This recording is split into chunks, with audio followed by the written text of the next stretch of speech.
करते. जय जय रघुवीर समर्थ. आदौ राम तपोवनादिगमनं हत्वा मृगङ्काञ्चनं वैदेही हरणं जटायुमरणं सुग्रीव संभाषणं वाली निर्दलनं समुद्रतरणं लङ्कापुरी दाहनं पश्चात् रावणकुम्भकर्णहननम् एतद्धि रामायणम्. आदिनारायणं विष्णुं ब्रह्मण्यं च वसिष्ठकम्. आदिनारायणं विष्णुं ब्रह्मण्यं च वसिष्ठकम्. आदिनारायणं विष्णुं ब्रह्मण्यं च वसिष्ठकम्. जय जय रघुवीर समर्थ. जय जय रघुवीर समर्थ. मागच्या भागामध्ये त्यांनी सांगितलंय की आपण काहीतरी गोष्टी ज्या अनुभवतो, जो कुछ भी हम अनुभव लेते हैं वो हम उसकी कल्पना भी करते हैं और हम उसके तरफ देखते भी हैं. ऐसे देखने के बाद और अनुभव कल्पना से भी हो सकता है. जैसा हमने अगर कल्पना की कि किसी तरफ से सुगंध आ रहा है तो हमें वो सुगंध की अनुभूति होती है. ये ब्रह्मांड का वैशिष्ट्य है. पर हम अनुभव ही नहीं करना चाहते. अगर हमारी कल्पना ही वैसी नहीं है तो वैसा अनुभव हमें होता नाही. आपले तसे विचार नसतील तर तो अनुभव येणार नाही. आणि विचार कशातून निर्माण होतील? विचार अनुभवातून निर्माण होतील. म्हणजे एकूण काय, एकमेकांशी संलग्न आहे हे सगळं. मग त्यासाठी हे सगळं होण्यासाठी काय आवश्यक आहे? तर हे सगळं होण्यासाठी ज्ञान आवश्यक आहे, ज्याला आपण समजणं म्हणतो. पुरणाची पोळी खाताना जेव्हा आपण म्हणतो की एखादी व्यक्तीने जर मला म्हटलं की साजूक तूप पाहिजे आणि साजूक तूप मला आवडतं, असं जर एखाद्या व्यक्तीने म्हटलं, याचा काय अर्थ निघतो सर्वसाधारण भाषेमध्ये? आपण त्याचा अर्थ असा काढतो की त्यांनी साजूक तूप खाल्लंय आणि साजूक तूप खाल्लंय आणि साजूक तुपाची चव त्याला माहिती आहे आणि ती त्याला आवडते. या दोन गोष्टी झाल्यामुळे तो मागतो. अन्यथा मला जर साजूक तूपच माहिती नाही तर मी साजूक तूप मागेन कशाला? मग त्याच्यात आनंदाची गोष्ट एका चांगल्या नोटवरती सुरुवात करते आज, की आपण सुख मागतो, आपण आनंद मागतो, म्हणजे आपण तो अनुभवलेला आहे. जय जय रघुवीर समर्थ. जर आपण अनुभवला नसता तर आपण त्याची मागणीच केली नसती. आणि आता जे मिळतंय त्यामध्ये मला समाधान मिळत नाही, मला तो आनंद मिळत नाही, ह्याचं मला कुठेतरी जाणीव आहे, त्याला ज्ञान म्हणायचं. बाकी काही ज्ञान नाही. ज्ञान हे की मला या सुखाची जाणीव आहे, म्हणजे खरं सुख पाहिजे. नाहीतर मनाला कल्पना करू आपण दुःखात आनंदी राहिलो असतो. दुःख म्हणजेच आनंद आहे असं जर आपल्याला वाटलं असतं तर आपण दुःखात आनंदी राहिलो असतो. पण आपण दुःखाचा अंश नाही. आपण आपला जो जन्म झाला आहे तो देहरूपानी वासनेतून झालेला जन्म असल्यामुळे या ठिकाणी त्याला वासनेतून आनंद घ्यायचा प्रयत्न तो करतो. पण प्रत्यक्षात त्या वासनातून आपल्याला आनंद मिळत नाही, कारण आपण मूळ आनंदाचा स्रोत आहोत. इथेच तर अहम ब्रह्मास्मीचा अर्थ आपल्याला कळू शकतो. पण ते कळण्यासाठी आपल्याला ज्ञान मिळवावं लागतं. ज्ञान म्हणजे ही जाणीव, ही माहिती आपल्याला पाहिजे. अन्यथा आपण अज्ञानात सुख मानून, तूप माहितीच नाही तर तूप कसं मागणार आहे? पण आपण मागतोय म्हणजे आपल्याला ते माहिती आहे. आपण त्याला अनुभवलेलं आहे कधीतरी, या जन्मी नाही कुठेतरी अनुभवलं आहे किंवा पुढे तरी अनुभवणार निश्चित आहे, कारण आपण त्याचा अंश आहोत. हे ज्ञान आहे खरं. आणि मग आपल्याला जर ते खरं ज्ञान पाहिजे असेल तर मग बाकीच्या गोष्टींकडे आपली चर्चा होते. आता याप्रमाणे आपल्यासमोर दिसणाऱ्या खांबाकडे नीट न पाहिल्यामुळे तो खांब नसून चोर आहे असं वाटतं. जर आपल्याला हा भास आहे असं वाटत असेल तर तो चोर उभा आहे असं वाटतं. मग चोर नसून तो खांबा आहे हे केव्हा कळेल? जेव्हा आपण त्याच्या जवळ जाऊ. त्याच्या जवळ झाल्यानंतर तसेच जगाची नीट परीक्षा न केल्यामुळे. जगाची नीट परीक्षा आपल्याला करता येत नाही. We cannot see directly anything. Directly म्हणजे आपण जे स्पष्ट दिसतंय ते जग आहे असं जोपर्यंत वाटत राहतं ते अज्ञान आहे. जोपर्यंत हे वाटत राहील की देहाद्वारे, डोळ्याद्वारे, बुद्धीद्वारे जे पटतंय ते खरं आहे असं जोपर्यंत वाटत राहील तोपर्यंत ते अज्ञान आहे. जसं झोपेतून जागं झाल्यावर आपलं स्वप्न तुटतं तसा हा भास मनाचा ज्ञानाने तुटतो. जसा सूर्यप्रकाश आला की अंधार आपोआप नाहीसा होतो. अंधार नाहीसा होणे म्हणजे सूर्यप्रकाशाचं आगमन आहे. असा हा भेदभाव युक्तात प्रिय अप्रिय तुझे माझे असा भ्रम आहे. तुझं माझं प्रिय अप्रिय, मला हे आवडतं मला ते आवडतं, मला असंच व्हायला पाहिजे, ह्या ज्या काही संकल्पना आहेत ना त्या भ्रमाच्या संकल्पना आहेत. हे पटतं. हम भ्रम में ही तो जी रहे हैं, मुझे ऐसा लगता है, ऐसा होना चाहिए, ऐसा हुआ तो मुझे आनंद मिलेगा, ऐसा नहीं हुआ तो मुझे दुख होगा. ये सब भ्रम है, ये सब कल्पना है, ये सब कल्पना का विलास है.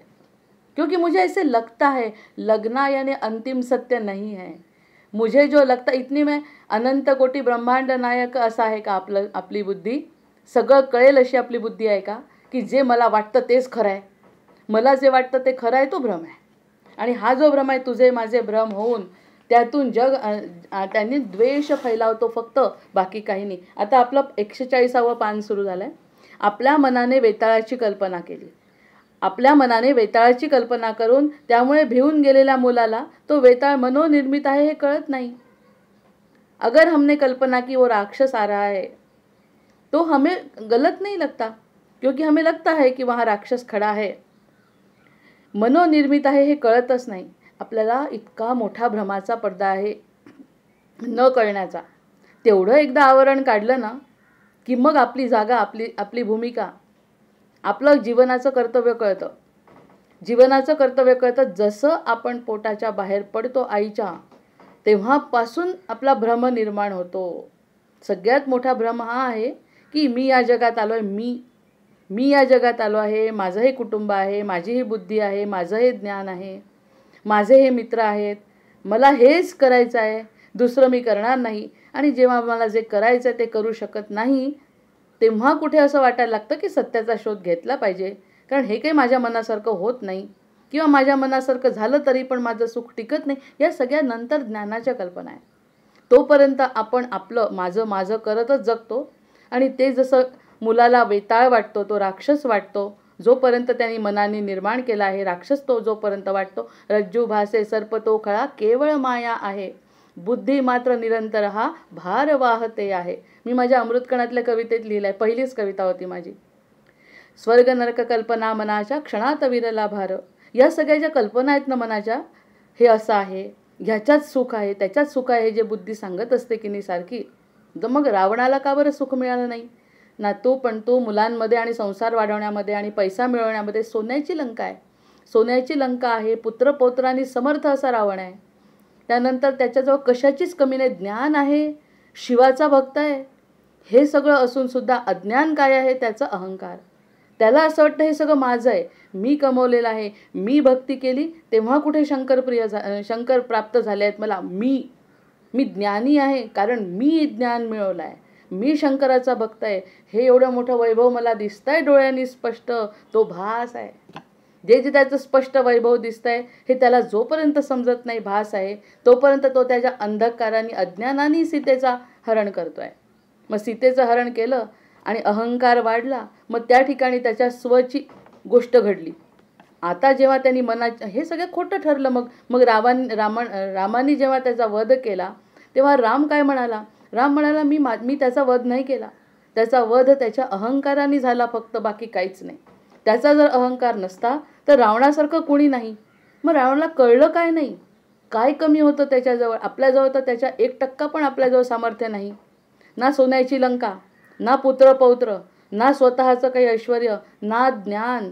10 मुख असलेला तो रावण आहे, त्याला किती ज्ञान आहे. शंकराचा भक्त आहे, शंकराची कृपा भोळ्या शंकराची त्याच्यावरती झालेली आहे. तरी सुद्धा कशाची कमतरता होती? ज्ञानाची, खऱ्या सत्याची कमतरता होती. हे उदाहरण तर सगळ्यात चांगलं आहे समजण्यासारखं. यातून त्याला काय मिळालं? उलट रामांनी वध केलाय. आणि रामांनी आपल्याजवळ जर न्यायचं असेल तर काहीही वैभव नसलं तरी चालेल, पण माझं सत्य काय आहे? हे ज्ञान आहे की ह्या सगळ्या भ्रामक कल्पना मला सोडायच्या. इतकं स्पष्ट. आता जसं सूक्ष्मदेह आणि स्थूल देहाबद्दल बोललो, तसं माया आणि सत्य यावरती हा विचार जोपर्यंत आपल्या मनाला पटत नाही तोपर्यंत विचार आपण करू शकत नाही. माहितीच नाही ना.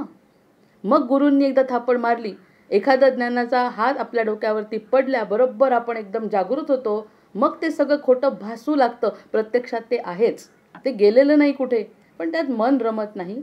असा हा फरक आपल्या वृत्तीत पडतो. त्याप्रमाणे जगातील अनात्म जड विषयांच्या आसक्तीत अडकल्यामुळे संसार ही केवळ आपल्या चित्ताची कल्पना, स्वप्न आहे याची जाणीव होत नाही. आता काल एका सायंटिस्टने सांगितलं आहे, एक सायंटिस्टचं वाक्य आहे की ही जे पृथ्वी आहे याच्यात मॅटर नाहीच आहे काही, ही नुसती एनर्जी आहे. मग हा आणि योगवसिष्ठातला सिद्धांत वेगळा आहे का? There is no matter, the energy only flows. म्हणजे फक्त एनर्जीची देवाणघेवाण होत असते, मॅटर म्हणून काहीच नाही आहे. याचं कारण आपल्याला एका क्षणात पटतं. 100 वर्ष जरी जगलो तरी शेवटी संपणार आहे. आपल्या पंचमहाभूतांनी बनलेले जे शरीर आहे ते संपून जाणार आहे. म्हणजे मॅटर माझ्यामध्ये होतं का? नाही. मॅटर काही काळ दिसलं, फक्त प्रत्यक्षात त्या जीवाला दिसलं जो आतमध्ये होता. आतमधल्या जीवानी त्याचा अनुभव घेतला देहानी काही वर्ष आणि निघून गेला, विस्मृतीत गेला, आपल्याला आठवत सुद्धा नाही. एखाद दोन जे लोक चांगले असतात, अगदी बोटावर मोजणारे, त्यांचं आपण नाव घेतो फक्त की यांचं जीवन असं आहे. प्रत्यक्षामध्ये किती आले आणि किती गेले काळाच्या प्रवाहामध्ये. मग तो मॅटर कसं? मॅटर नाहीच, एनर्जी. नुसती ते एनर्जी काहीतरी प्रमाणात आपला, जसं आपण एखादी इलेक्ट्रिसिटी असते त्यावरती पंखा लावतो, हीटर लावतो, लाईट लावतो, त्याप्रमाणे काही काळे पाण्याचे बुडबुडे उमटले, काही वेळामध्ये त्यांचं जीवन संपल्यावरती ते पाण्यामध्ये विलीन झाले. म्हणजे एनर्जीमध्ये निघून गेली आणि मॅटर संपवून गेलं, इथल्या इथे राहिलं. हा सिद्धांत आता सायंटिस्टसुद्धा मानतात आहे, जे योगवसिष्ठामध्ये किती 1000 वर्षांपूर्वी सांगून ठेवलं आहे. देह हे चित्ताचं व्यक्तरूप आहे, हे आता टायटल आहे. अगदी समजण्यासारखी आता कल्पना अशी आहे की हा जो देह आहे तो देह चित्ताचं व्यक्तरूप आहे. What I am thinking about, जिसका मैं मनन चिंतन कर रही हूँ उसका ही वही परिणाम है देह याने. म्हणजे एखाद्या चित्तानी, एखाद्या त्या आत्म्यानी विचार केला, मरताना देह सोडताना त्यांनी विचार केला की काहीतरी कल्पना केली, त्यांनी काहीतरी इच्छा केली आणि त्या इच्छेप्रमाणे त्या चित्ताला देहाने धरलं. म्हणजे याचा अर्थ काय? देह हे चित्ताचं व्यक्तरूप आहे. प्रत्यक्षात देहाला स्वतःचं काही नाही, चित्ताचेच सगळे व्यवहार आहेत. पण फरक काय आहे की चित्ताला करता काहीच येत नाही. चित्ताला देहाचा आधार असल्याशिवाय तो काहीच करू शकत नाही.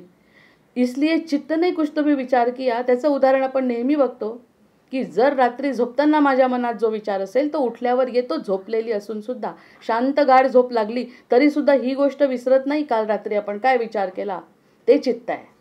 आपण झोपलेलो आहे, देह झोपलेला आहे, पण चित्त कार्यक्षम आहे आणि चित्तामध्ये ज्या वासना, चित्तामध्ये ज्या इच्छा, त्या इच्छेप्रमाणे सकाळी उठल्याबरोबर आपला हात तसा जातो आणि त्या गोष्टी करतो. दिवसभर त्याचं वाचन मनन चिंतन का करतो? कारण रात्री मी तो विचार करून ठेवला, तेव्हा कुठे माझा दिवस निघाला. आणि याच्या विरुद्ध हे योगाचार्य म्हणतात की ज्या ठिकाणी चित्तच नसेल, रात्री विचारच नाही केला, शांत झोप लागली आणि न विचार करताच जर जीवन घालवलं तर योग्यांचं जीवन आहे. आपण रात्रीची कोणती तरी कल्पना घेऊन सकाळी काहीतरी सुरुवात करतो, ते देह आणि चित्ताचा संबंध आहे. देह जर असेल, देहाला काहीतरी काम पाहिजे, देहाला काहीतरी काम दिल्याशिवाय ते शांत बसत नाही बुद्धी आपली, मन आणि चित्त. हा म्हणून चित्ताचं व्यक्तरूप म्हणजे देह आहे. मग चित्ताने जर सांगितलं आपल्याला काहीच करायचं नाही आहे, बिलकुल काही करायचं नाही, शांत व्हायचं आहे, ते सुद्धा देह ऐकतो. आणि खूप चंचलता हे सुद्धा देहाचं वैशिष्ट्य आहे. मग या दोन गोष्टींवरती एका ज्ञानाने फरक पडतो आणि आपण आपल्या चित्तावरून निघालेल्या लहरी देहाला आपल्याला समजावून सांगू शकतात. मग देह 100 वर्षाचा झाला आणि एकही पैसा त्याच्याजवळ नसला, कोणीच त्याच्याजवळ नसलं, तरीही तो शांत राहू शकतो. आणि सगळं काही असून सुद्धा रावणासारखा अगदी सगळ्या गोष्टी संपून सुद्धा जाऊ शकतात त्याच्या देहाच्या सोबत. या दोन्ही गोष्टी घडू शकतात. काहीच नसताना सुखी आणि सगळं काही असताना दुःखी, या दोन्ही कल्पना ह्या आपल्या मनाचा भ्रम आहे. हे चित्ताचं व्यक्तरूप म्हणजे देह आहे. कठीण काही नाही. आता थोडंसं स्पष्ट झालं. सारांश काय याचा?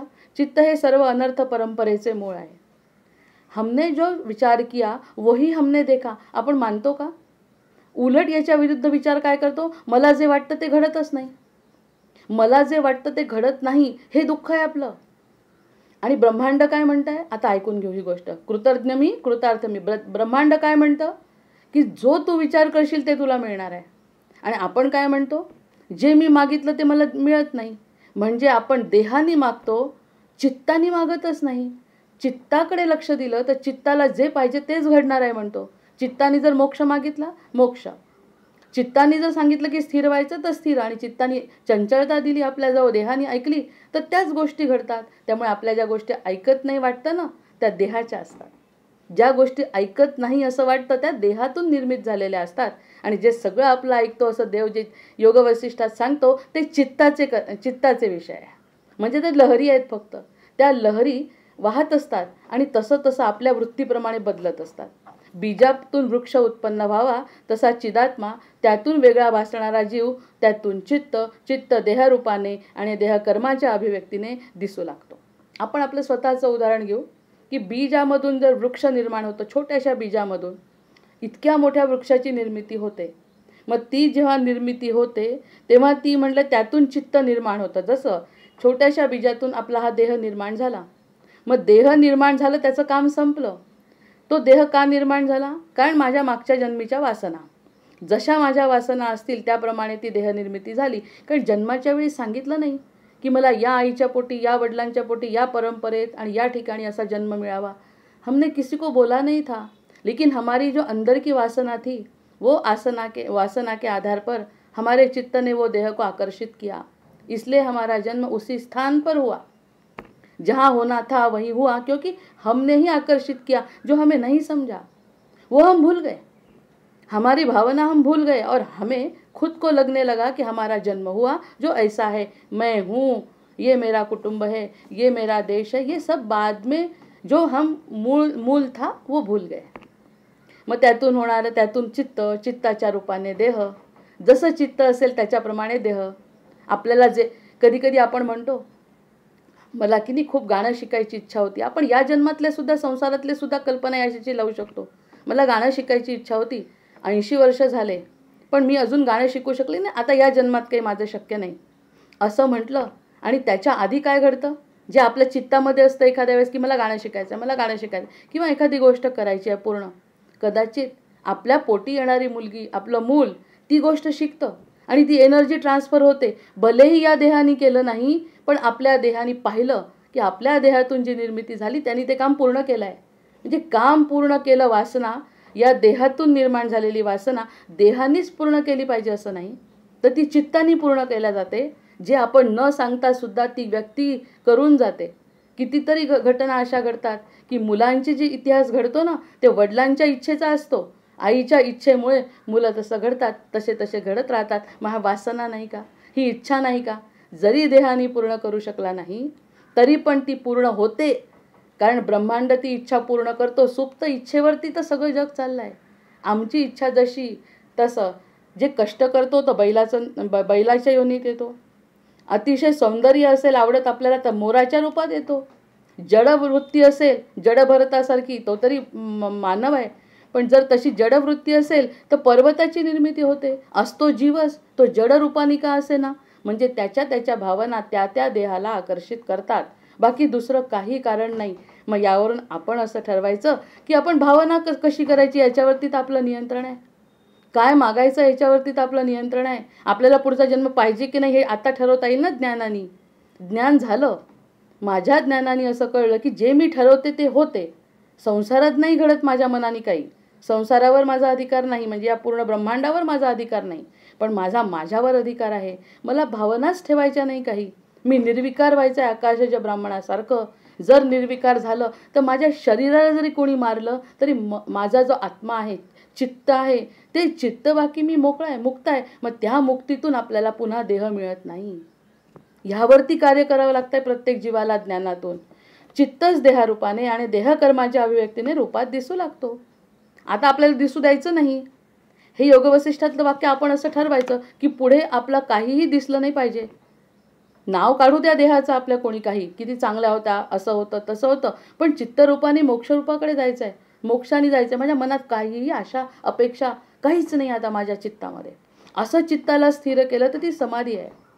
या देहाच्या संकल्पना मनातून नष्ट करायच्या कारण, त्याचं कारण अंशुमनताई म्हणतात की बीजातून वृक्ष उत्पन्न व्हावा तसा चिदात्मा, त्यातून वेगळा भासणारा जीव, त्यातून चित्त, चित्तच देहरूपाने आणि देहकर्माच्या अभिव्यक्तीच्या रूपाने दिसू लागतो. आपल्याला कर्म करून पुन्हा अभिव्यक्ती करायची आहे का? हे कार्य बरं ह्या संसारामध्ये, सुखदुःखांनी भरलेल्या संसारामध्ये खरंच काय सुख मिळालं? आणि एक महत्त्वाचं सुख मिळालं की ज्ञान मिळालं आणि त्या ज्ञानातून मुक्त मी होऊ शकते. पुन्हा 84 लक्ष योनीचा पसारा मला करायचा नाही. हे तर निदान महत्त्वाची गोष्ट कळली. जसं आपण म्हणतो 4 युग, त्या रामाच्या अवतारात जर मी जन्मली असती तर फार बरं झालं असतं. ज्या अतर्क्य गोष्टी मन विचार करतं. पण त्याचवेळी कलियुगाचा महिमा सांगताना म्हणतात, एखाद्या व्यक्तीने जर एखाद्या व्यक्तीला ज्ञान दिलं खरं तर कलियुगा इतकी सोपी मुक्ती नाही. कारण कलियुगात माणूस तसाच त्रस्त आहे सर्व दृष्टीने. त्या देहानी जे जे काही वाईट कर्म केली ते भोगायला तो आलाय कलियुगामध्ये. मग तेव्हा ज्याला कळतं की आता नको देह, तो पशुचाही नको, राजाचाही नको. कारण रावणासारखा राजासुद्धा नष्ट झाला, तर आपल्यासारख्यांची काय कथा. हे जेव्हा कळतं कलियुगामध्ये तेव्हा चित्तवृत्ती स्थिर होते. आणि चित्तवृत्ती स्थिर होण्यासाठी योगवसिष्ठ हा योग आहे. मग हा जे रूपाने दिसायला लागतं ते रूपच मला दाखवायचं नाही. आता मी अनंत कोटी ब्रह्मांडाच्या सोबत राहायचं आहे. आता मला त्याच्यासारखं व्हायचं आहे. मला आता या छोट्या छोट्या जीवामध्ये आधी पशुयोनीत होतो, पशुयोनीतून मुक्त होऊन आपण मानवात आलो. मानवामध्ये सुद्धा सुखदुःख, आपल्या मानवामध्ये मोठं कोणीच नाही. इतका मोठा राजासुद्धा जर मोठा नाही तर मी या जगामध्ये मोठी होऊच शकत नाही. त्यामुळे या जगाला इथेच ठेवून द्यायचं, वासना संपवायच्या आणि आपल्या चित्ताला घेऊन वर जायचं. जसं लीला राणींनी प्रवेश केला होता चिदाकाशामध्ये. चिदाकाशामध्ये प्रवेश केल्यावर तिचा जो आनंद आहे तो आनंद मला घ्यायचा आहे. पुढे जे कर्कटी राक्षसीची कथा आहे ना, ती तर इतकी सुंदर आहे की शब्द शब्द आपल्या मनाला पडतात. की त्यांना असं समजावून सांगतात प्रत्येक गोष्ट की त्या कर्कटी राक्षसीला तिला जसं वाटतं त्याप्रमाणे त्यांनी मुक्ती दिली आहे. मग अशी मुक्ती आता जर मला असं वाटायला लागलं की या देहरूपाने जे काही मला कल्पना केल्या मी, त्यामुळे माझा हा जन्म झाला, मला काहीतरी करायचं होतं या काळात, पण करता जेव्हा आलं नाही तेव्हा कळलं की चित्ताला महत्त्व दिलं पाहिजे आता मी, जे आतापर्यंत कधीच दिलं नाही. म्हणून आता या स्थूलाकडून सूक्ष्माकडे जायचं जगाचा विचार करीत असताना. आता ये जग का हम जो विचार कर रहे हैं कि जो जग हमें दिख रहा है वो इसका विचार करते करते कैसा विचार करना है, स्थूलातून सूक्ष्माकडे, व्यक्तातून अव्यक्ताकडे अशा क्रमाने गेलं पाहिजे. व्यक्तातून अव्यक्ताकडे गेलं पाहिजे म्हणजेच व्यक्ताकडे दुर्लक्ष केलं पाहिजे, म्हणजेच मायेकडे दुर्लक्ष केलं पाहिजे, म्हणजेच समोर दिसलेल्या गोष्टींकडे दुर्लक्ष केलं पाहिजे. आता आपल्या देहाला एखादी इजा होते, देहाला दुःख होतं, देहाला रोग होतो. प्रत्यक्षात हाताला जर काही माझा ॲक्सिडेंट झाला, अपघात झाला, हा देहाचा, हाताला जर ॲक्सिडेंट झाला, हाताला काहीच वाटत नाही. तो जड आहे हे आपल्याला त्याच्यातून स्पष्ट व्हायला पाहिजे. डोक्याला लागलं तर थोडंसं तरी वाटतं. आपल्या देहाला जर एखादा रोग झाला तर त्या रोगाला त्या त्या देहाच्या ठिकाणी काय वेदना आहे, काय वाटतंय त्या देहाला, तो शांत असतो.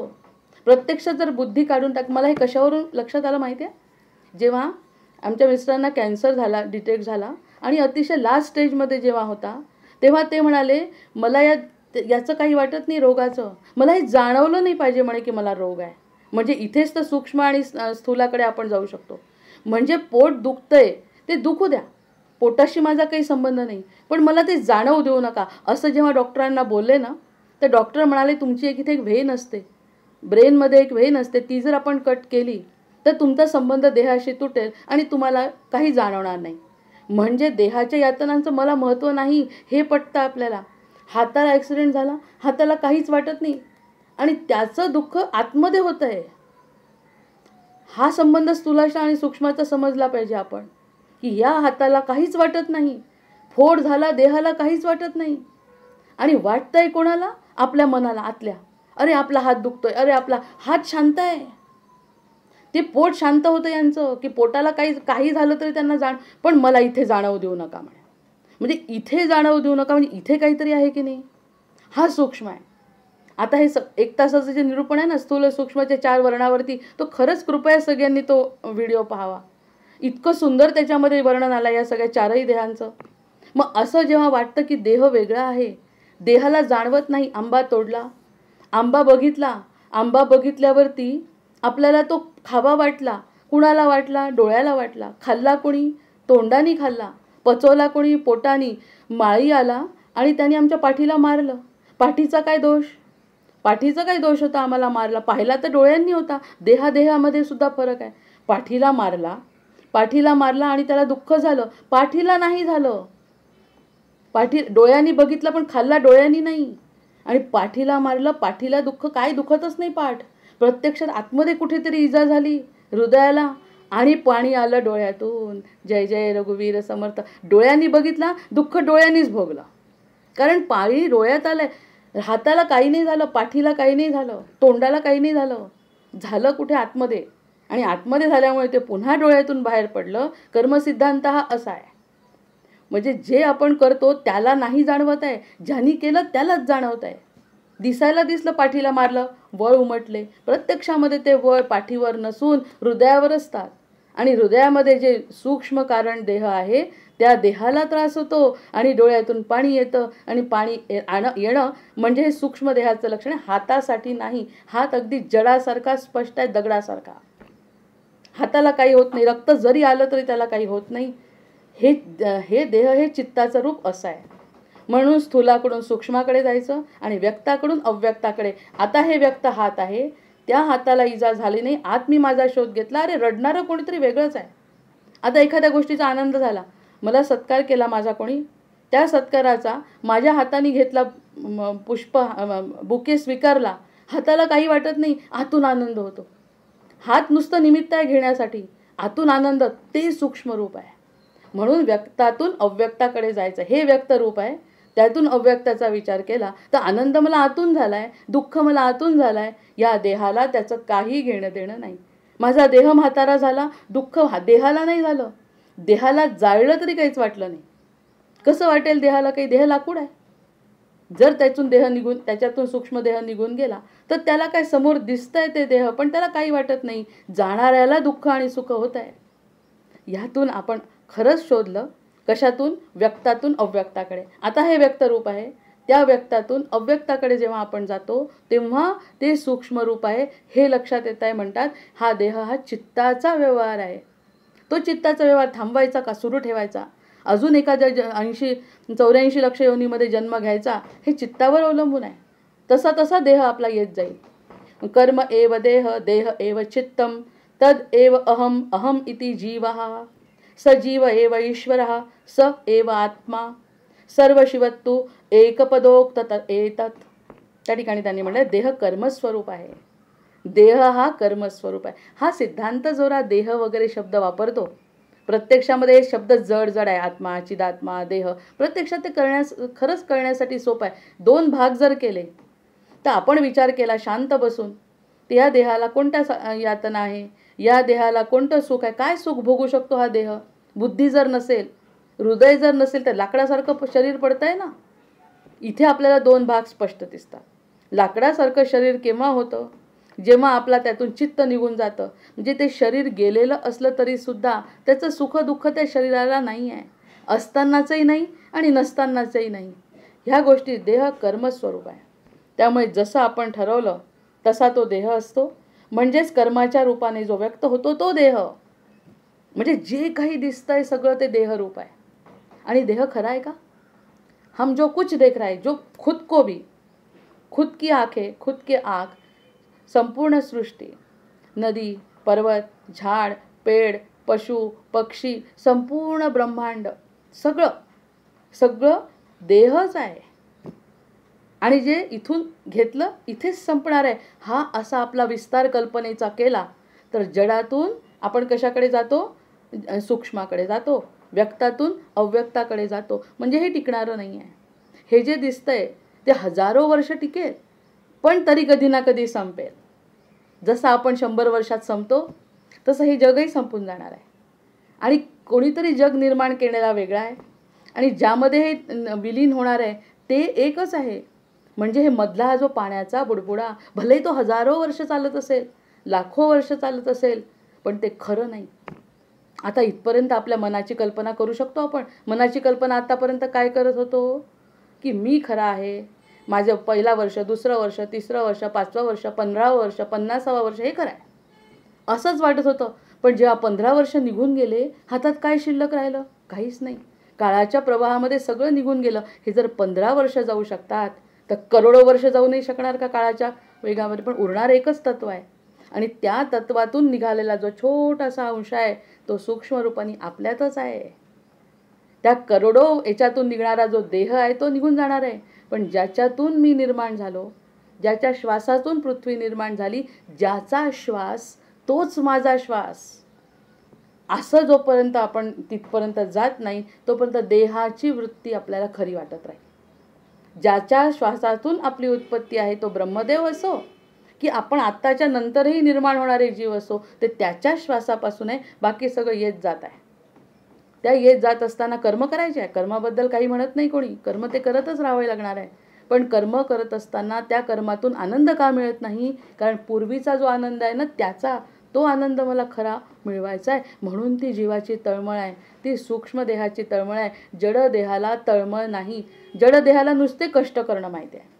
प्रत्यक्षात जसं आपण बैलाला हसतो, किती कष्ट करतो, प्रत्यक्षात आपला देहसुद्धा सतत कष्ट करतो आणि झिजून खंगून मरून जातो.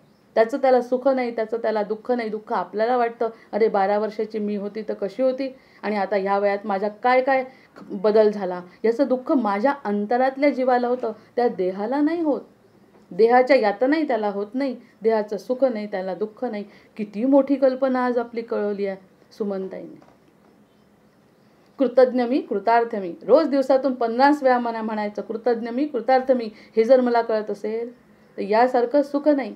कारण त्या सुखापर्यंत नेणारे माझे विचार तरंग माझ्या मनात निर्माण झाले. देहाची कल्पना थोडी थोडी अस्फुट व्हायला लागली. व्यावहारिक जगातही कर्मावरूनच मनुष्य ओळखला जातो. व्यावहारिक जगामध्ये जे कर्म जसं करू, हा चांगला आहे, हा वाईट आहे, हा हुशार आहे, हा निर्बुद्ध आहे, हे कशावरून ठरतं? कर्मावरून ठरतं. आपलं जसं कर्म असेल त्याप्रमाणे. एखादा जर व्यसनी असेल तर त्याला व्यसनी म्हणतात, कारण कर्म तसा करतो ना तो. जसं कर्म करतं तसं या पूर्ण देहाला आपल्या ओळखलं जातं.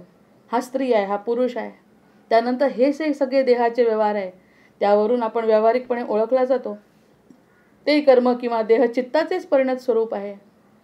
त्या देहाला कसं ओळखायला द्यायला पाहिजे, हा माझा अधिकार असायला पाहिजे ना. पण ते आपल्याला समजत नाही. आपण या पूर्ण संस्कारांप्रमाणे त्या देहाला तयार करतो आणि त्या देहाला ओळखल्यासुद्धा जातं. पण ती ओळख त्याची रावणाची टिकली नाही तर आपली टिकेल का? रावणाने किती संपत्ती आणि काय काय जमा केलं, त्याची टिकली नाही तर आपल्यासारख्यांची काय टिकणार आहे या देहाची ओळख? देहाच्या कर्मावरून जर देहाला ओळखलं जातं तर ते कर्म कसं असलं पाहिजे? ज्याची आमची अमर शक्ती असली पाहिजे.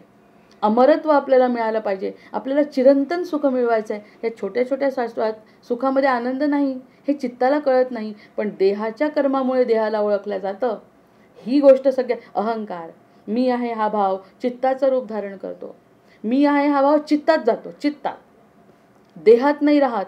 सूक्ष्म रूपात अगदी पक्कट चिकट सारखं चिकटतं चित्ताला जाऊन, की मी म्हणजे ही व्यक्ती. हे चित्तात टिकलं ना की तो तसाच विचार करतो चित्त. किती कठीण आहे ही माया. म्हणून म्हणतात माया हा पसारा इतका कठीण आहे, सोडणं फार कठीण आहे. अवघड अशी ती गोष्ट आहे. त्या चित्ताला काय पडतं? आपल्या देहाला महत्त्व देणं. देह किती हुशार आहे. आपण जे करतोय ते फक्त माझ्यामुळे होत आहे. मी गेल्यानंतर यांची सगळी सोय मला लावून ठेवायची आहे. हे सगळं चित्तामध्ये पक्क करून ठेवतो मन. चित्तातच ठरवतं की मी गेलं तर कठीण आहे. पाहिलं तर गेल्यानंतर किती लोकांचं आपण बघितलं आहे. एखादी व्यक्ती निघून जाते, अगदी त्याच क्षणापासून लोक आपापल्या कामाला लागतात. हे सत्य आहे, शाश्वत सत्य आहे. म्हणजे काय करणार आहे दुसरं? करू शकत नाही. आपण मर्यादित आहोत सगळेजण. ते काय रडत बसणारे त्यांचं आयुष्य खराब करणार आहे? पण हे आपल्या चित्ताला पटत नाही. चित्ताला असं वाटतं की माझं असणं माझ्यासारखी इतकंच इतरांनाही खूपच आवश्यक आहे. त्याच्याशिवाय पृथ्वीचा भारच हलका होणार नाही. मीच करते आहे सगळं काही. हा जे अहंकार आहे ना, ते मी आहे हा भाव चित्ताचं रूप धारण करतो. आणि अशाच अवस्थेत जर मरण आलं देहाला तर तो जो अहंकार आहे त्या अहंकाराच्या आधाराने पुन्हा जीवन घेतो. कारण की पूर्ण व्हायचं राहिलं ना काम माझं, आणि ते काम करत असताना पुन्हा कष्टच आहे. पुन्हा तेच करावं लागणार आहे जे आत्ता करते आहे. त्याच्यापेक्षा ज्ञान आत्ता जर मिळालं तर त्या चित्ताला थोडं मोकळं करता येतं. अरे तुझ्या वाचून काही अडत नाही असं म्हटलं तर या क्षणीसुद्धा मुक्ती मिळू शकते. आणि माझ्या वाचून अडतं म्हटलं की बंधन निर्माण होत आहे. बंधन निर्माण करायचं का आपल्याला मुक्त करायचं आहे? आपलं रोल काय आहे, आपलं जीवन काय आहे हे समजायचं. वनवासाचा मला त्रास होतो म्हटल्याबरोबर राम नाही राहिला. मला राज्य भोगायचं आहे. मला इच्छा आहे राज्य भोग. कोणी काही की जी मला म्हणते की राज्य न भोगता तू बरं नुसतं राज्य नको भोगू, वनवासाला जा म्हणते, हे मला सहन होणार नाही असं म्हटलं की ते चित्ताचं रूप आहे. चित्तामध्ये तसं नाही आहे. त्यांच्या चित्तामध्ये कळलंय की मला माझं कार्य करायचं आहे. आणि माझं कार्य केल्यामुळे देहाला त्यांनी, बुद्धीला, चित्ताला, अहंकाराला थारा दिला नाही. आणि त्यांनी आतमधलं जे त्यांचं कार्य आहे ते जागृत जेव्हा केलं, अरे सुख आणि दुःख येत जात राहतं, मला माझं कार्य केलं पाहिजे, तेव्हा कुठे रावणाचा वध झालाय. किती त्याग रामांना करावा लागला. आपल्यालाही आपल्या विचारांचा त्याग केल्याशिवाय आत्मकल्याण शक्य नाही. आपल्या विचारांचा त्याग केल्याशिवाय आत्मकल्याण शक्य नाही. म्हणजे आतला राक्षस रावण आतल्या रामालाच मारायचा आहे. आतमध्ये जी चित्त आहे त्या चित्तालाच आपल्या अहंकार रूपी रावणाचा वध करायचा आहे. हे आपलंच आपल्याला करायचं आहे. पण चित्तामध्ये काय ठरलं आहे, मी खूप मोठा, जसा रावणाने म्हटलं तसं आपण म्हणतो. दुसरा कोणता फरक आहे. म्हणून ती वासना आहे आणि म्हणून ते चित्त आहे आणि तसा तसा जन्म आपण घेत राहतो. आपल्याला रावणासारखं न होता रामाचं चरित्र ऐकायचं आहे आणि रामासारखा अधर्मावर विजय मिळवायचा आहे. आपला अधर्म कोणता, की आपल्या देहाला खरं मानतो, देहरूपी अहंकाराला मारून टाकायचं आहे. आपल्याच चित्ताला पकडून द्यायचं या अहंकाराने. मग हे अहंकार मी आहे हा भाव चित्ताचे रूप धारण करतो. तोच मूलतः जीव आहे. तो जीव आहे. जीव म्हणजे परमेश्वर आणि परमेश्वर तोच शिव किंवा परमात्मा होय. या 4 ओळी मी आपल्या समूहात टाकते. या 4 ओळी महत्त्वाच्या आहेत. कर्म एव देह, देह एव चित्तम, तद एव अहम, अहम इति जीवः, स जीव एव ईश्वरः, स एव आत्मा, सर्व शिव तू एकपदोक्तम एतत्. जीव म्हणजे शिव आहे. किती मोठी उपाधी दिली आपल्याला. आणि प्रत्यक्षात आपण जीव म्हणजे जीव समजतो. जीव म्हणजे जीव, मग तो मर्यादित आहे, मग त्याला सुख आहे दुःख आहे. प्रत्यक्षात या सुख आणि दुःखावरती जसं कालियामर्दन ही गोष्ट आहे. कालियामर्दनामध्ये एवढ्या मोठ्या सापाच्या वर श्रीकृष्ण उभे राहिले आणि नाचले, दुःखावरती नाचले आहेत. ते सगळ्या जगाला त्या दुःखापासून वाचवलं आहे, गोकुळाला, आणि स्वतः त्याच्यावरती एवढंसं बालक रूप. म्हणजे त्यांचं चित्त किती उन्नत असलं पाहिजे. त्या उन्नत चित्तांनी काय केलं, त्या सर्पाचा, तो अहंकार रूपी सर्प आहे, त्याला मारलं नाही, त्याला पाठवून दिलाय. म्हणजे दूर जा तू आमच्या जीवनातून, तेव्हा कुठे मी मर्दन करू शकतो तुझ्यावरती. त्याला दूर पाठवलाय. प्रत्येक चरित्र असं आहे ना, लक्षात घेण्यासारखं आहे. त्याला मारून टाकलं नाही. त्याला म्हटलं आमच्या देशातून चालला जा, आमच्या भागातून, आमच्या यमुनेतून तू चालला जा. तो अहंकार आमच्या गोकुळाला लागता कामा नये. कारण गोकुळामध्ये भक्ती आहे आणि तिथे मी आहे. माझ्याकडे या लोकांचं लक्ष गेलं पाहिजे. गोवर्धनाची पूजा करताना त्यांनी सांगितलं, गोवर्धनाची पूजा का नाही करायची. नाही, कारण बाकीच्या इंद्राची पूजा का नाही करायची त्यांनी सांगितलं, कारण तिथे मी आहे ना. कशाला या छोट्या छोट्या गोष्टीत लक्ष घालता तुम्ही. या छोट्या छोट्या गोष्टीत जर लक्ष घातलं तर मी मिळणार नाही.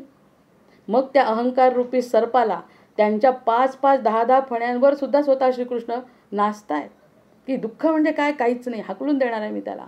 म्हणजे हे सगळ्या प्रकारचे दुःख, हे जीव म्हणजे शिव आहे, हे त्याला पटवायचं ना. पण दुःख म्हणजे अहंकार म्हणजे रावण समजतो. त्या देहालाच संसारत बसतो. माझी बुद्धी, माझा व्यवसाय आणि माझी प्रसिद्धी आणि माझा पैसा आणि माझे मुलं नातू पण तू.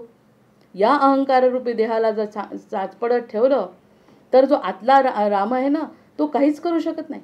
तो जीव आणि शिवच आहे. राम आणि शिव एकच आहे. ते आपल्यात दिलाय त्यांनी तो अंश. त्या अंशाला जर धरायचं असेल, रामा, या एकाच वाक्यात सर्व वेदांत शास्त्राचे सगळे रहस्य संकलित झाले आहे. म्हटलं ना, खूप महत्त्वाचं आहे. हे एकच वाक्य आहे वेदांताचं, की ज्या ठिकाणी अहंकार हा देहाचा असतो आणि आनंद हा चित्ताचा असतो, त्या आनंद स्वरूप आनंदघन परमात्मा श्रीकृष्ण जर मिळवायचा असेल तर अहंकार रूपी सर्प जो असा फणा खाडून बसलाय काळा कुट्ट, त्याला मारून नाही टाकायचं, त्याला दूर सोडून द्यायचं. त्याच्याशी आमचा काही संबंध नाही. तो आहे, तो त्रास देणार आहे, तो दुःख देणार आहे, तो आमच्या देहाला त्रास देणार आहे, तो आमची चित्तवृत्ती विचलित करणार आहे, पण त्याच्याशी आमचा संबंध नाही. कारण आमच्या आतमध्ये एक आनंद स्वरूप परमात्मा जो आहे तो मला भेटलेला आहे आणि त्याच्या भरोशावर मी कृतज्ञ, मी कृतार्थ मी. बाकी या सगळ्या येत जात राहणार आहे. या ज्या सगळ्या संकल्पना आहेत त्या येत जाणार आहे. मग ही किती मोठी गोष्ट आपल्याला आज कळली, की हे ज्या 4 ओळी आहे ते वेदांताचं सार आहे असं वसिष्ठ म्हणतात. जे मी आधी ऐकलं नव्हतं, पण सांगत असताना त्यांच्या शब्दातूनच आपल्याला कळलं की हे वेदांताचं सार आहे. आणि त्यांनी स्पष्ट करून टाकलं. नंतर तुम्हाला कळलं नसेल तर मी सांगतो, ह्याच्यावरती विश्वास ठेवा, याच्या व्यतिरिक्त कशावरही विश्वास नाही ठेवायची गरज, कारण ती सगळी माया आहे. आता एक छोटंसं उदाहरण आहे. स्वतः भगवंत आहेत. भगवंत म्हणजे आणखी एक गोष्ट आत्ता मला कळली जुनी, मला तर किती बोलायचं आहे, की हे ब्रह्मा विष्णू महेश आपण उत्पत्तीचे कारक म्हणतो. ब्रह्मा विष्णू महेश उत्पत्ती, ज्यांनी उत्पत्ती केली, स्थिती आणि लय हे करणारे सुद्धा त्या परमात्म्याचा अंश आहेत. कोणाचा? जो अनंत कोटी ब्रह्मांडाचा नायक आहे, त्याचे हे 3 भाग आहे. न्यूट्रॉन्स, प्रोटॉन्स, काय म्हणतो ना आपण, प्रोटॉन्स, न्यूट्रॉन्स, आणि तिसरा कोणता? ते 3 गोष्टी जशा ब्रह्मा, विष्णू आणि महेश, हे 3 त्या एनर्जीचे स्त्रोत आहेत म्हणतात. मग त्या एनर्जीचे स्त्रोत असल्यामुळे त्याला वाटलं आणि जग निर्माण केलं. वाटण्यावरच सगळं चिंता टाकून दिल्या त्याच्यामध्ये. मला फक्त वाटतंय, प्रत्यक्षात मी खरं आहे बरं, हे लक्षात ठेवा. भक्ताला काय सांगतात ते, मी खरं आहे हे लक्षात ठेवा. मला वाटलं म्हणून तुला निर्माण केलं. कशासाठी? तू मला भेटावं म्हणून. आणि प्रत्यक्षात आपण त्याच्याकडे जातच नाही. आपण त्यांनी वाटलेल्या ठिकाणीच आपण मती स्थिर करतो अहंकाराने, की हे मी आहे असं वाटतं, आणि तिथे स्थिर होऊन जातो. तो म्हणतो अरे माझ्याकडे कोणी तर या, मला वाटलं म्हणून मी निर्माण केलं आहे, बाकी हे सगळं खोटं आहे बरं. ही माझी कल्पना आहे, ही माझी कल्पना आहे, ही तुझीसुद्धा कल्पना आहे. तू आणि मी फक्त खरं आहे. जय जय रघुवीर. किती मोठा संकल्प. वेदशास्त्रातला हा सगळ्यात मोठा सिद्धांत या ठिकाणी वसिष्ठांनी सांगितला आहे. आत्मबोध हे सुखाचे साधन आहे. मग आत्मबोध, आता माझ्याबद्दल बोध व्हायला पाहिजे ना. एवढ्या सगळ्या भानगडीमध्ये मी कोण आहे, मैं कौन हूँ, इसका बोध होना अत्यावश्यक है. अन्यथा मैं यही समझ के मेरा जीवन खत्म हो जाता है. एक दिन मेरा जीवन आई वैसे ही निकल जाता है. किसी का उससे संबंध नहीं. मुझे लगता है, मग असं जर असतं की माझा यांच्याशी सततचा संबंध असता, तर माझी आई माझ्यासाठी आयुष्यभर टिकली असती. माझा देश माझ्यासाठी आयुष्यभर टिकला असता. कधी आम्ही दुसऱ्या देशात निघून जातो. मग मी म्हणजे माझा देश, मी म्हणजे माझी मातृभूमी, मी म्हणजे माझा पैसा. पैसा तर एक दिवसही टिकत नाही. टिकवायचं ठरवलं तर, आणि नाही ठरवलं तर येऊन बसतो. मग कशावरती माझा अधिकार कशावरती आहे? एखाद्या मुलाचा वियोग होतो. आपण कुठे टिकतोय त्याच्यासाठी? कधी आपला वियोग आहे, कधी मुलगा नाही, कधी संसारामध्ये याचा वियोग त्याचा वियोग, कधी घर राहत नाही, रस्त्यावर येतात लोक. मग हे सगळं जर खरं मानलं असतं माझं, तर मी कोण आहे बा? म्हणजे मी कोणीच नाही का? घर गेलं म्हणजे मी संपली का? माझ्या एखाद्या जीवनात दुःख आलं म्हणजे मी संपली का? नाही, मी नाही संपत. जोपर्यंत माझ्या आतमध्ये हा जीवात्मा आहे ना, तोपर्यंत मी संपत नाही. हाच तर मोठा संकल्प आहे हा. आपल्याला असं वाटतं या दुःखाने मी संपली. चुकली दिशा तरीही हुकले न श्रेय सारे. चुकली दिशा तरीही हुकले न श्रेय सारे. वेड्या मुसाफिराला सामील सर्व तारे. चुकली आहे दिशा, काहीतरी चुकलं आहे, दुःख आलं आहे, पण वेडा मुसाफिर जो असतो ना, जो बुद्धीने नाही हृदयाने काम करतो ना, त्याला सगळे तारे मदत करतात. तो म्हणतो तू माझा आहे. या छोट्या छोट्या गोष्टीत कुठे अडकून राहतो? हा आत्मबोध आहे. हा आत्मबोध जेव्हा त्यांना देतो, तेव्हा तो म्हणतो की मी सिंहासारखा अगदी बलवान होतो.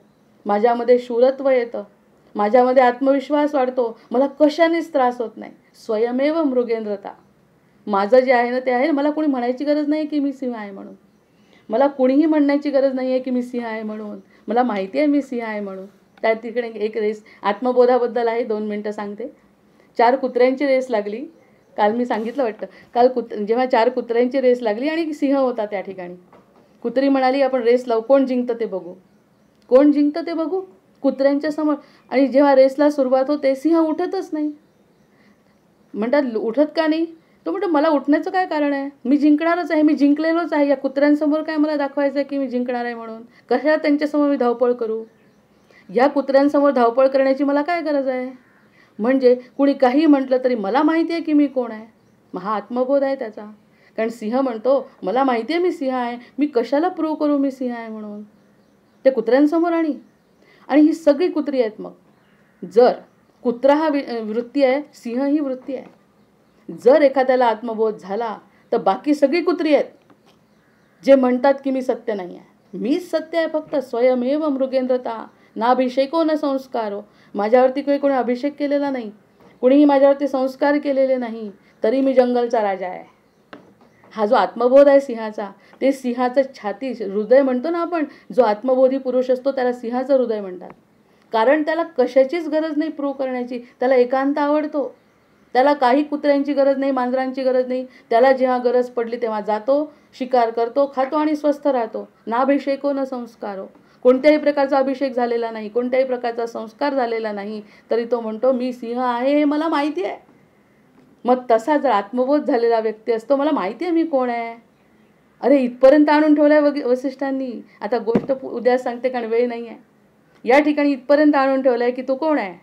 आणि एकदा का मी सिंह आहे कळलं तर गर्जना करण्याशिवाय दुसरं काहीच करत नाही. कुणावरही माझं सुख अवलंबून नाही, कुणाकडूनही अपेक्षा नाही. मग हे जेव्हा मनामधून वाढतं तेव्हा कसं छाती आणि हृदय भरून येतं आणि मी कोण आहे हे कळतं. मी कोण कळतं म्हणलं, बाकीची काय गरज राहिली आहेत मला आता, कशाची गरज राहिली आता. यानंतर सुमनताई म्हणतात आहे, आत्मबोध हेच सुखाचं साधन आहे, दुसरं कोणतंही साधन नाही. नाही तर रावणासारखे लोक येऊन नष्ट झालेले आहे. नुसते नावं निघतात त्यांचे वाईट अर्थाने, चांगल्या अर्थाने थोडी त्यांचं नाव निघत आहे. या ठिकाणी आत्मबोध हे सुखाचे साधन आहे. आणि चित्तमात्रम नरस तस्मिन गते शांतमिदम जगत उपानद गूढपादस्य ननु चर्मावृतैव भूहू. या ठिकाणी म्हणले, मनुष्य हा चित्त मात्र असल्यामुळे हे चित्त नाहीसे झाले, अर्थात चित्ताचा उपशम झाला म्हणजे सर्व दैत्य प्रपंच शांत होतो. यासाठी एक थोडंसं उदाहरण पुढच्या भागामध्ये देते आणि या ठिकाणी थांबते. जय जय रघुवीर समर्थ, जय जय रघुवीर समर्थ. भर्जन भव बीजाचे अर्जन सुख संपत्तीचे तर्जन यमदूताचे राम गर्जन. बोला राम राम राम, बोला राम राम राम, बोला राम राम राम. आवाहनं न जानामि, न जानामि तवार्चन, पूजांचैव न जानामि, क्षम्यतां परमेश्वर, क्षम्यतां परमेश्वर, क्षम्यतां परमेश्वर. जय जय रघुवीर समर्थ.